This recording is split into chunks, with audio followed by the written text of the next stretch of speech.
Alright y'all, so as promised, we hit like what, 300 likes on the last video for Lapu Lapu, and yeah, I definitely appreciate that. So since you all showed so much support, I told you all that I would drop this video if you wanted me to do some tips and tricks on how to actually use them. So that's what I'm doing right now. So basically, Lapu Lapu, he's labeled as an assassin and a fighter. Me personally, I'm one of the people in the community who don't believe that he'll make a good fighter at all. Now, don't get me wrong, he'll do a bunch of damage. He can deal damage with the best of them. But when you're looking at the current meta that we're in, it's not about who can deal damage. Like, if you want to be technical, Bane can deal damage. So, I mean, that doesn't really mean much. But Bane cannot sustain as a fighter on his own. Yes, he has his use. He's good at taking out towers and stuff like that. But you put him up against a Freya, who's winning. You put him up against the Alpha, who's winning. Ruby, who's winning. Like, put him up against other fighters, and who's going to win that situation. And it's the same thing with Lapu Lapu. So, when you're thinking about Lapu Lapu and considering him as a fighter, I'd say, what can he do against Freya? Now, look at his ultimate. His ultimate is very, very easy to dodge. You can dodge his ultimate very easily because it's only like in a straight line. So if you step right to the side, if you flicker to the side, or if you have an ability like Freya where you can jump to the side, what can you really do? Then you also have somebody like Alpha. Like, it takes him a while to actually, well, when I say him, I'm talking about Lapu Lapu. It takes Lapu Lapu a while to actually swing down his sword and stun the ground. But when it comes to Alpha, he'll jump on you and stun you before you can even make that happen. So if you're in range where you can hit Alpha, Alpha is in range where he can jump on you and stun you, and he does that a lot quicker. Like, that animation is faster than Lapu Lapu's animation. So basically, when you're considering him as a fighter, don't just look at the fact that, oh yeah, he does crazy damage, he does ridiculous damage, because yes, he does. Like, he could really be a good fighter if he had more stuns, and that's why I don't consider him a fighter. I consider him an assassin because, like, you have to catch people off guard to really basically secure the fact that you're going to hit them with that ultimate. And that's one of the things that I feel Lapu Lapu is strongest at. And he can get in and out of places because, yes, he does have that escape. He has the same type of escape. Like, I'd put him up against a Saber, I'd put him up against any assassin, and I think that he'd be able to do that, deal with any other assassin, because he's kind of mixed with a fighter. He does the fighter type of damage, but he's very good as an assassin, and he's very good at, like, he can really take on anybody. So that's the one thing that I can say about him. He's definitely not an overpowered fighter. I would say I'm not even gonna say he's borderline overpowered assassin, but he's a very, very strong assassin because he can take out tanks and stuff with ease. Any assassin can do that, but him, you really can tell his fighter power, and that's the thing about him. So yes, he definitely has that fighter potential, but the reason he will not last as a fighter in this current meta is because there's too many stuns, too much crowd control, and he does not have enough. His is easily avoidable compared to everyone else who's playing that role. So if you have a Freya on your team and you have a Lapu Lapu on the other team, and those are your two fighters, I can't see you doing too well. I can't see it, because Freya will just jump on him and destroy him. Like, she won't stun him multiple times. Like, he won't get to swing that sword. It takes him a minute to swing it. Like, he won't get the time to do that. Like, no fighter is going to give him the time to do that. As opposed to like when he's playing assassin, if he's hiding in a bush somewhere and he just jumps out at people, he hits them with the stun, then jump out at them. And then you all saw my build, so the cooldown reduction you already know is crazy. So he can use those abilities so super freaking fast that it's really not much that anybody can do with him as an assassin. Like, by the time he uses all of his abilities, he's already getting something back. Like, by the time, like, he used the first ability, the second one's coming back and stuff like that. It's a constant thing that he's just constantly getting his abilities back because of the cooldown reduction on the build that I use. So yeah, that's what makes me believe that he's a stronger assassin. That being said, if you don't know this already, the way you play an assassin, your role is simply to take out the ADCs. Like, your role is to take out the squishy people.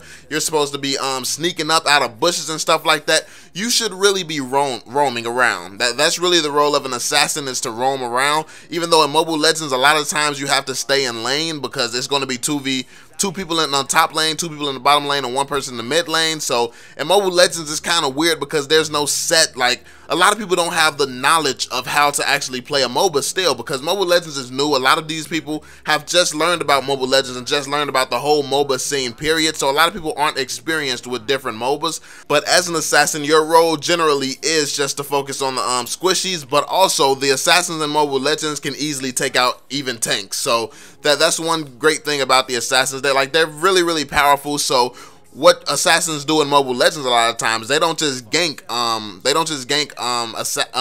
freaking marksmen. They also gank tanks. They gank anybody who's caught out, anybody who's overextended. An assassin's job is to sneak up on them and help deal damage to them. And if the teammate helps, more than likely you gank back and forth between different lanes. More than likely whoever you're ganking is going to continue to go down, because it's not nothing that you can do.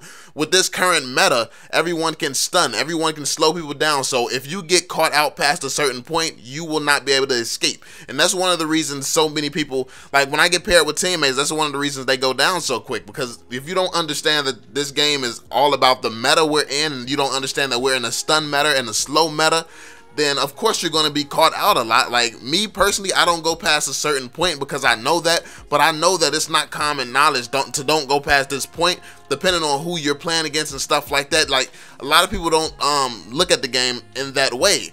Like it's not a lot of people actually saying things that people need to hear as well.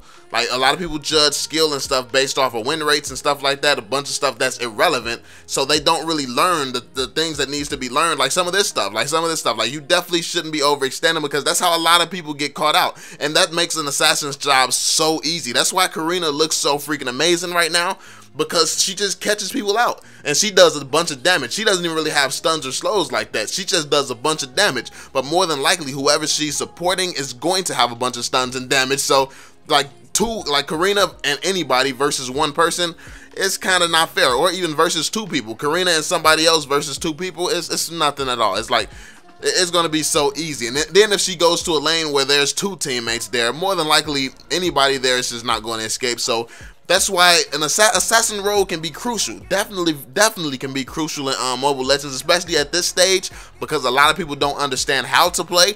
But once more people start understanding the game, I don't think it's going to be as easy for assassins to prevail like that, and they'll eventually have to settle into the role that they're meant to be doing, because the ganks are normally not that easy in MOBAs. Like in Mobile Legends, it's still a premature game, and they're still making it better, but I'm excited for the future of it. So yeah, when it comes to Lapu Lapu, you definitely want to be roaming around. I said all that to say you need to be roaming around with Lapu Lapu, because he's definitely, I feel like he's going to be the best at doing that. Like he can slow people down, he can slow anybody down, go destroy them, but you have to catch them off guard.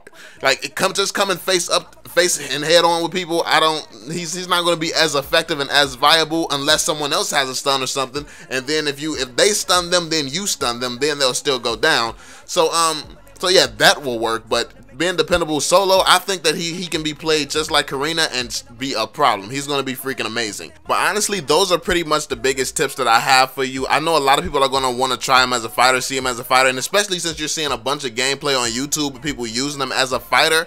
But trust me, that's probably not going to work once people actually get the hero. Once people aren't playing against bots and playing against AFKs and stuff like that on the advanced server, because the advanced server doesn't really display someone's true potential. You can just kind of see their abilities and what they're capable of. Like if you're looking for skill from advanced server footage, you probably are looking in the wrong place. So it's not about how skilled someone is. It's really about their kit, what their kit is capable of, how quickly you can get to abilities and stuff like that. Because as you noticed, like those of you who've seen my assassin build for Lapu Lapu, you can actually see how quickly he recovers all of his abilities, how quickly he can get that stuff back, and how quickly he can continue to destroy people, as opposed to being a fighter.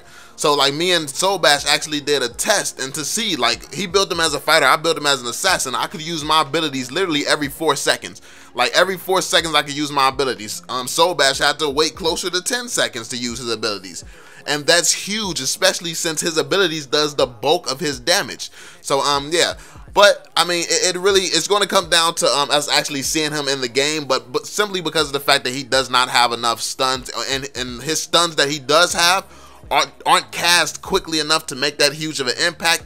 It's definitely going to come down to him being an assassin, in my opinion. That's what I think. But let me know what you all think down in the comment section below. But these are some of the tips and advice that I have for you all. If you think differently or feel differently, make sure you share why. Like, I like discussions. I enjoy discussion. And I actually respect people who can have discussions, because there's a lot of people in this community, well, more people coming to this community, who can't speak and articulate themselves. So the most that they can do is drop a dislike or something, like, which really doesn't matter. And instead of expressing why, no, you can do this better. I don't like this about the way you said something, or I don't agree with this point. Like, actually talk and share your opinions. Like, I don't care about the ratings. I want to hear thoughts, and I want to hear how smart people are. I want to hear stuff from you. I really just want to get to know everybody. I enjoy the hate, honestly. I enjoy hate too, because I learn from hate. Hate is the only thing that can make you better, because people who hate you actually have good points sometimes. They're like, oh, maybe you don't have enough energy. Maybe you have too much energy. Like, that's the only way you can become better, is listening to everyone. So yeah, make sure you actually leave your full opinions in the comment section, because yeah, I definitely appreciate that. Make sure you drop a rating on the video, whatever it is. But that's pretty much it, y'all. I hope you enjoyed the video. Subscribe to the channel if you're new, and I will catch you all on the next one, man. Peace out. I'ma get down, get on, that's what I've been on. Fucking with your mind, trying to turn shit on. But they wanna pit me as a villain, even though I'm here to open their mind through the rhyme of life. I got to open their mind and design the right time to make a decision to get in. I'm making a decision, cause I'ma hit them and get them living.